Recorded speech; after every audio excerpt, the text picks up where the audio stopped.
Halo, selamat siang Bu Elvira dan teman-teman semua. Di sini kita dari kelompok 9 ingin mempresentasikan hasil kerja kelompok kami. Sebelumnya perkenalkan terlebih dahulu anggota kelompok kami. Yang pertama yaitu saya sendiri, Erlina Febria Utami, dengan NIM 292022-051. Dan anggota kelompok saya yang satu yaitu Ezra Eliezer Lasta, dengan NIM 292022-075. Sebelumnya, topik yang akan kita presentasikan yaitu permasalahan peserta didik dan upaya penanggulangannya. Baik, topik yang akan kita bahas yaitu ada 5. Yang pertama, permasalahan peserta didik. Yang kedua, masalah belajar. Yang ketiga, jenis-jenis belajar. Yang keempat, faktor-faktor penyebab masalah belajar. Dan yang terakhir, yang kelima, yaitu upaya penanganan permasalahan peserta didik. Oke, kita masuk yang pertama, yaitu permasalahan peserta didik. Sebelumnya ada yang tahu nggak, teman-teman, apa itu masalah? Nah, oke. Jadi masalah itu adalah suatu keadaan atau persoalan yang harus dipecahkan. Nah, pernyataan ini menunjukkan bahwa masalah merupakan suatu kondisi dan faktor yang cenderung mempersulit, menghambat, dan merintangi seseorang dalam mencapai tujuan yang ingin diharapkan.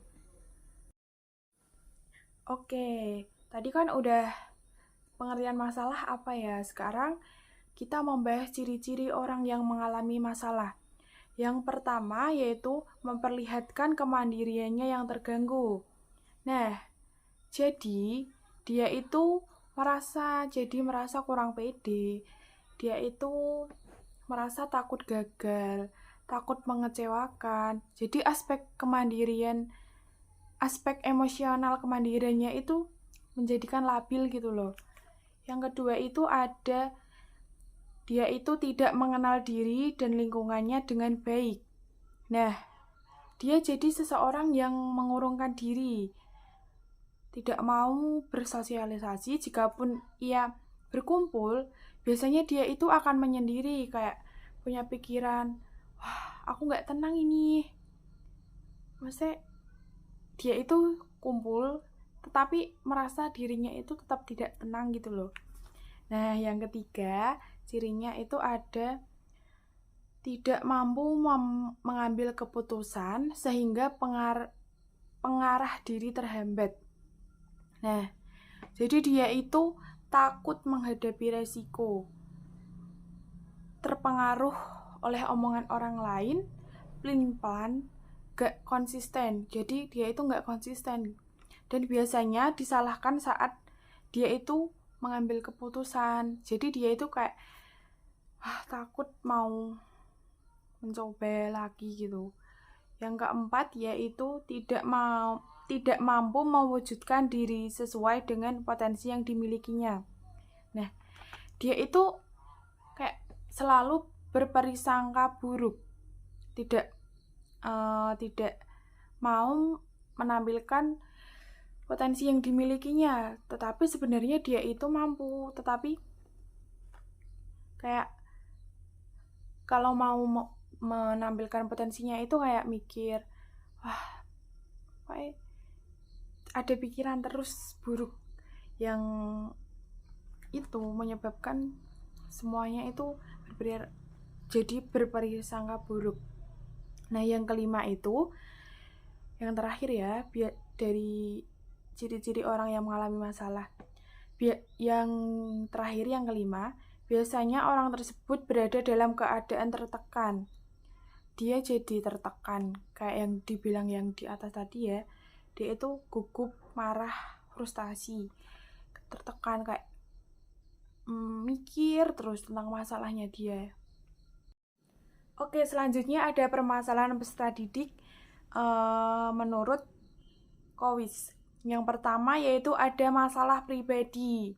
Nah, masalah pribadi anak usia SD terutama berkenaan dengan kemampuan intelektualnya, kondisi fisiknya, kesehatannya, dan kebiasaan-kebiasaannya. Yang kedua yaitu adalah masalah penyesuaian sosial. Masalah ini muncul sebagai akibat adanya salah asuh dalam keluarga. Nah, perbedaan latar belakang sosial ekonominya itu menjadikan juga faktor permunculan masalah ini. Selanjutnya, karena faktor sosial budaya keluarga atau adanya penyimpangan kepribadian dari anak itu sendiri. Misalnya, anak itu ketergantungan dengan kawannya, mempunyai sikap yang iri hati, yang cemburu, yang curigaan, dan adanya persaingan, perkelahian, permusuhan. Yang selanjutnya ada masalah akademik. Nah, masalah akademik ini bisa berubah. Jadi masalah akademik itu tidak dikuasainya kemampuan atau materi yang tidak berhasil dicapai dalam prestasi belajar.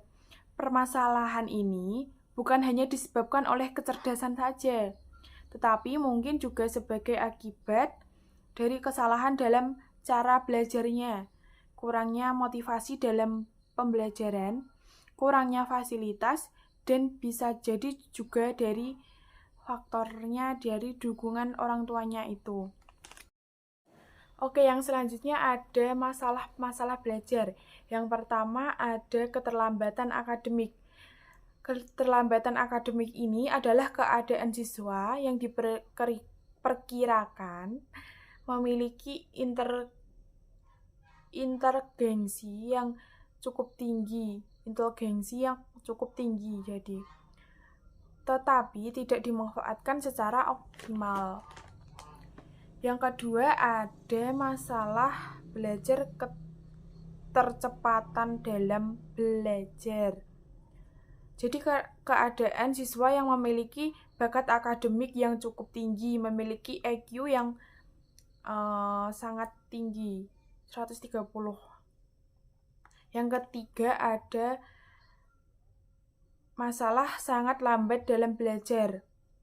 Keadaan siswa yang memiliki bakat akademik yang kurang memadai dan perlu pertimbangan untuk mendapatkan pendidikan khusus. Yang keempat ada kurangnya motivasi dalam belajar. Keadaan siswa yang kurang semangat seolah-olah tampak malas sekali dalam belajar itu.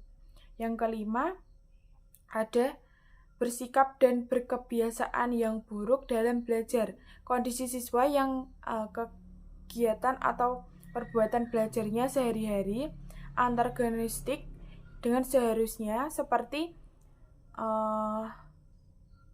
memenuhi tugas dan menunda-nunda tugas dan mengulur-ngulur waktu dalam mengerjakan tugas, membenci guru, dan dia itu tidak bertanya kepada guru jika materinya itu kurang jelas, jadi dia itu berdiam diri. Yang keenam ada lambat dalam menerima pelajaran. Jadi mengolah pelajaran, membaca bacaan itu, anak tersebut kurang memahami dan kurang menangkapnya. Yang ketujuh,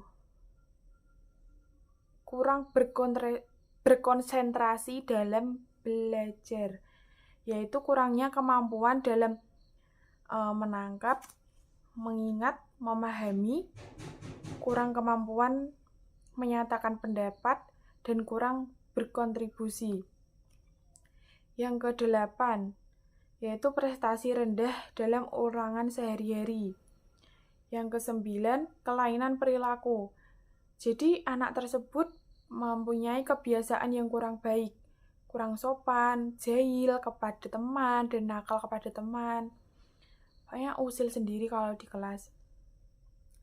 Yang terakhir yaitu sering melakukan kesalahan dalam bekerja, belajar, melakukan tugas, dan latihan ulangan.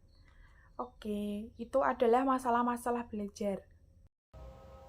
Di sini saya akan membahas jenis-jenis belajar. Ada 10. Yang pertama, 1. Belajar bagian. Umumnya, belajar bagian dilakukan oleh seseorang bila ia dihadapkan pada materi belajar yang bersifat luas atau ekstensif, misalnya mempelajari sajak ataupun gerakan-gerakan motoris seperti bermain silat. Yang kedua, belajar dengan wawasan. Konsep ini diperkenalkan oleh W. Kohler, salah seorang tokoh psikologi Gestalt pada permulaan tahun 1971. Sebagai suatu konsep, wawasan insight ini merupakan tokoh utama dalam pembicaraan psikologi belajar dan proses berpikir. Yang ketiga, belajar global adalah belajar secara keseluruhan. Di sini pelajaran dipelajari secara keseluruhan, berulang sampai pelajar menguasainya.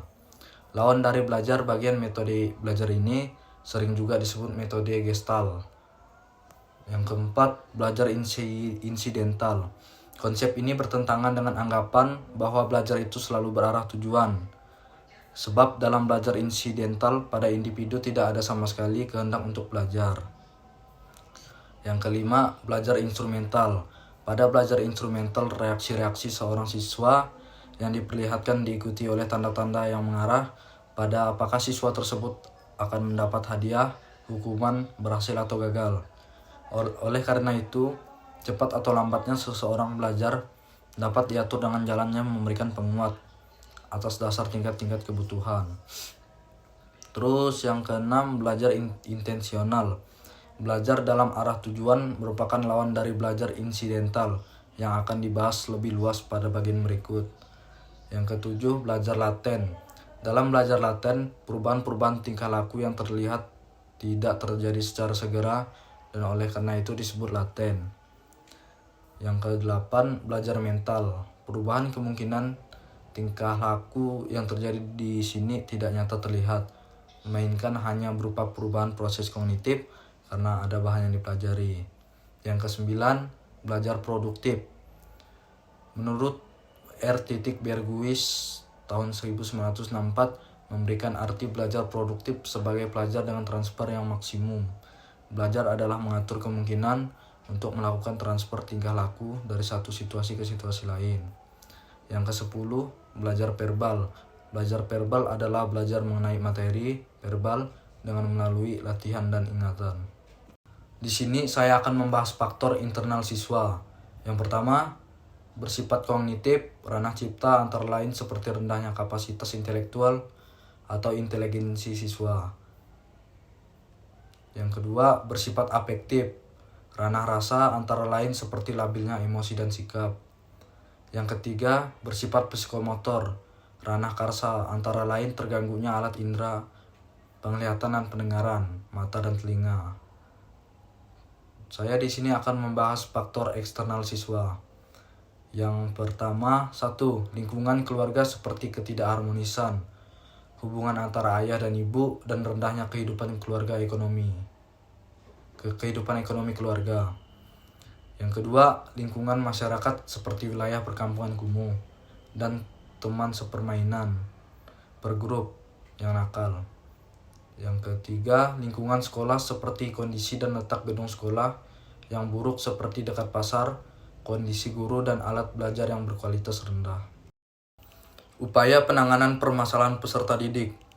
A. Menyelenggarakan proses belajar mengajar sesuai dengan kemampuan dan kebutuhan siswa. B. Menciptakan situasi dan kondisi kelas yang menyenangkan, yaitu yang bebas dari rasa takut dan ketegangan yang menghambat perkembangan siswa. Yang C. Yang menilai keberhasilan belajar siswa dan memberikan layanan perbaikan pengajaran yang berkaitan dengan bidang studi yang diajarkan. Oke, yang selanjutnya ada D. Memahami dan melaksanakan kebijaksanaan dan mekanisme kerja pimpinan yang berlaku di sekolahnya. Yang E. Memberikan layanan orientasi dan informasi yang berkaitan dengan masalah kelanjutan pendidikan dan jabatan yang akan siswa hadapi. Yang terakhir ada F. Membantu para siswa untuk menemukan kekuatan, kelemahan, kebiasaan, dan kesulitan yang dihadapinya, terutama yang berkaitan dengan pengajaran yang diajarkan dalam program pendidikan yang ditempuh para siswanya. Oke, terima kasih atas perhatiannya. Sekian dari kita kelompok 9. Mohon maaf jika ada kesalahan kata. Terima kasih.